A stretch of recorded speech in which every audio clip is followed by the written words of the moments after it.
Another fantastic day. Here is Atlantean Gatekeeper and I am your host, Stefan Palczewski. And now welcome to the Canadian Thing Part 2. Enjoy. Then there is this whole issue of this polar reversal, the magnetic reversal. How the Earth is going to flip to the side and there is going to be tsunamis and what's not.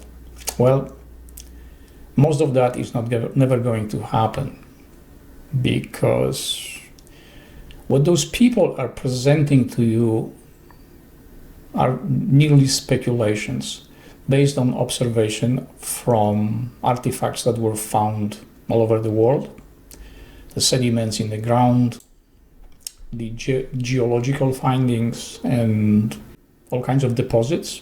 This is not going to unfold the way it is being presented. There are a few things that are missing in this whole thing.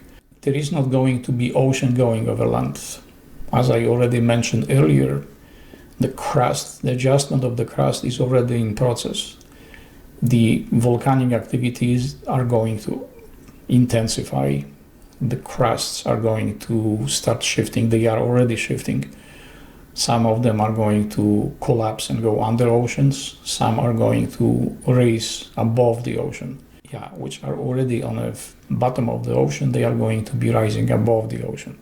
That's how the internal parts of the Earth are working once the layers, because they are not interlocked, they are moving.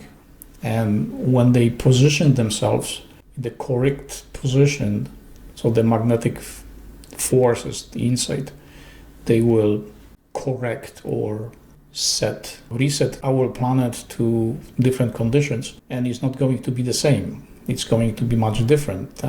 Land mass about of the size of Africa is going to collapse, go underwater, and another the same size is almost, if not bigger, is going to emerge from the water. That's one thing. There is also the issue of the fog that you recently experienced. This is going to start happening much more often. This is dust coming from the outside of our atmosphere. This is cosmic dust that is heading towards the sun. The dust is going to be more intense, and it's bringing with it fiberglass and sulfur. Those are the two ingredients inside. There are many elements inside of that dust, but these are the ones that are causing the most problems. There are heavy elements in it. There are some compounds that are toxic in this, but that dust is going to be entering our atmosphere more often, and we are going to have this foggy substance in the air. People are going to be really very sick because of that. That is going to intensify. At some point we are going to be covered with that. We are going to look like we are inside of the cloud. None of those people that are promoting that are scientists, astrophysicists, are saying anything about that. I don't know how it is that they are missing that part. Every reversal is different. And in order for the reversal to happen, people need to visualize that or assume what will happen. Therefore, those which are spreading the information about how and what it may happen, they are the triggers. They are the mental triggers for us. If there are going to be like hundreds of millions of people aware of that and assuming how this whole process is going to be unfolding, then the field is going to will start producing the effects, the manifestations. That's why you see that not every reversal, because there is only one reversal. There are not many. There is just one, and that's it. You will never experience more than that. That experience starts very slow because not everyone is aware. Once scientists put the idea forward and some people will start thinking or visualizing how this is unfolding, then that is start to moving faster and faster. It starts accelerating. That's what you can see right now, that the poles are shifting faster because more and more people are under the impression that this is really going to happen. But the only thing we need to do right now is just visualize something different. You already know, some of you, that the external world starts on the inside, not on the outside. Whatever you see on the outside, this is already byproduct. This is yesterday what you see on the outside. Whatever we desire, whatever we assume how tomorrow is going to be, even though tomorrow never comes, because we can only experience right now, that's what the field is producing. That's what the field is manifesting for us.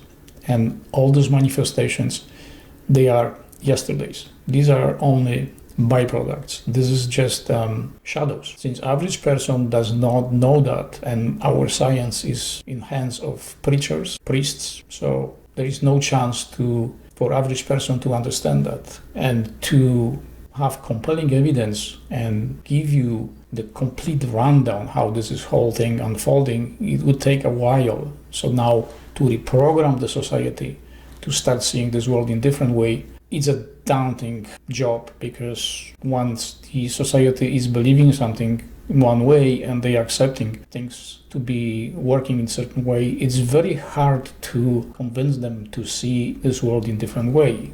And that's why it's so many conflicts right now. If we were following the simple rule of Wu Wei or Tao Te Ching, then it would be better off. But life would be really, really boring, because imagine that everyone knows everything. That would be a shit show, because no challenge, no surprises. And since we have fanatics, we have all kinds of religion, philosophies, conspiracies, fake aliens, you will one day understand what those aliens are. In fact, there is going to be an episode where I am going to give you a channel which is explaining that, and it's perfect. I mean, I couldn't say that better than this person that is saying, who claimed to be an alien, what aliens are. It is taking sometimes longer for me to produce some stuff. There was a chance to have other people working with me, which would would give me more time, then I could prepare more material, and it would be much more interesting, better. And I am old guy, so technology is not in my blood. I mean, the computers, overall technology, I like it, but if it comes to computers, they do not like me. One person simply want to walk away without explaining anything. The other person just never gave me any answers. So they were exciting, they wanted to, but then something happened, and I don't know. In my weird episodes, in my weird travels, the OBEs, I had really heart-to-heart talk with one of my, I think, teachers, because I really don't know how to call this intelligent form, so I will say it's a teacher. Since I do have some issues how to present this material, and because I want to appeal to everyone, and from what it was said during that episode, this was say, don't do that. The message in this case was actually very simple. Present to your viewers and listeners what you know the best you can, and detach yourself from the outcome. If they make fun of it, that's fine. If they accept that, that's fine. To my surprise, I received confirmation about that concern of mine from someone who had no idea that I am actually having thoughts, concerns about that. She said to me this: did you know that having no publicity is a bad publicity? If they make fun of you, that's good, because bad publicity in some cases is good publicity. I am also going to change my intro, because someone mentioned to me that, did you know, if life was easy, it would not be worth living. It's very negative, pessimistic. It is a truth. If you had no challenge, if you had no obstacles, you would have no reason to push forward. Imagine that you are a billionaire right now, and the way our mind works, I am not talking about the billionaires which are in making when they are groomed from the childhood, where the parents want to make sure that the kid understands what money is and how to use it, and how what the danger is if you misuse that, when you misuse that power. But if someone wins, it is 80% of people that win in lotteries, they are failing. I know that from my personal experience. I won already 4 times so far, and I lost 4 times. I also missed playing my numbers, and I showed that to our son I could win a lot. And I hope that the women that didn't want to go out with me don't know that, because there is a much bigger winning coming up. Within 1 year they get bankrupt and they pile more debt than they had before. There is a reason for that. Life is not about money, but imagine that you had that much money, don't have to work. What would you do? How would you challenge yourself? People would say, oh, I would travel the world. I know people who did that, and they say, oh, this is so boring. You go see this, you take some pictures. But after a while, after 2-3 years, it's just boring. You want to do something else. If you are such a person, you are still going to have something to do in your life. But after a while, when you have that much money, you just deteriorate. You don't see any reasons for put some efforts to do anything, because whatever you need, you just write a check or just pay for it, and that's it. Why bother?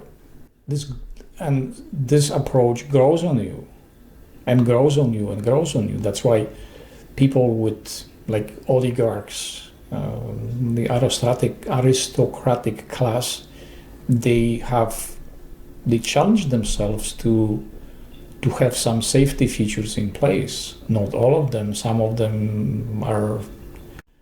those people which are rich, they are miserable because they are rejected. They cannot connect with others because they are always seen through the lens of money. They just want genuine, authentic connection with another person, but it's very hard because they are seen as a pile of money. Believe me, I know someone who is really rich, and sometimes it's really hard for them to sit down and have pizza. Just simple thing like that. Just go for barbecue. It's really hard for them, but we don't understand this. We are under the impression that the life is serving them with the silver spoon or golden spoon. Not even close. Each level of our existence has their own challenges, and for rich is much harder than you think. But how many of people understand that? They only see the negative, the misinformation floating on internet saying that they are controlling everything. They are controlling resources, they are controlling how we think, they are controlling our lives by forcing certain things. Not even close. Those people which are the worst are the ones that are easy to bribe. Those are the con artists. They are the sweet talkers, but they are not rich. They are stupid. Anywho, so I will say to you, have a pleasant day. Don't be negative about those situations unfolding in front of you.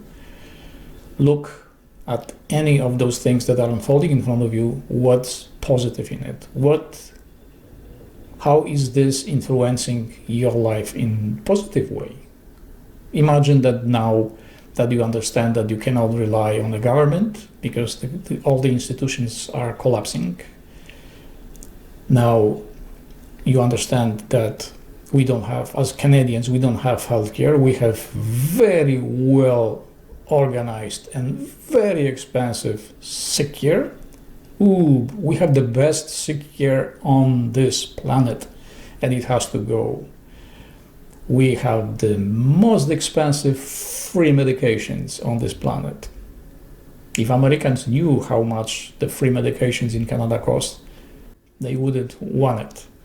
In fact, some Americans already understand that the Canadians are dumb, believing that they have free healthcare and free medications. This is the most expensive system there is. We are number one. It's time for Canadians to start building healthcare, authentic, real healthcare, not sick care, not something that is run by pharmacy or profit makers, investors. It needs to be run by someone who is healthy and knows how to stay healthy. Those people we need, not crap that, pumping constantly medication into our young adults, like CAMH, which they are saying that they are saving lives. I disagree, because they are abusing those people. They are pushing drugs on them, claiming that, see, we help them fit into our society. They are now functioning as a normal people. Well, look closely at the statistics. What happened to those people within 5-10 years? Antidepressants are very powerful drugs, more addictive than cocaine, and that is a fact. Did you check the data? Did you look at that? How many of them are still alive that were 10 years ago in the hands of CAMH? Just tell me, how many of them are back here? What happened? More drugs, stronger drugs, and finally they kill themselves anyway. And we pay for that. Enough is enough. In my next episode, I am going to present you my own experience with NDE, how that was unfolding. This is something so very unusual, mind-boggling. It's turned out that it was supposed to be like that. Thank you. See you later.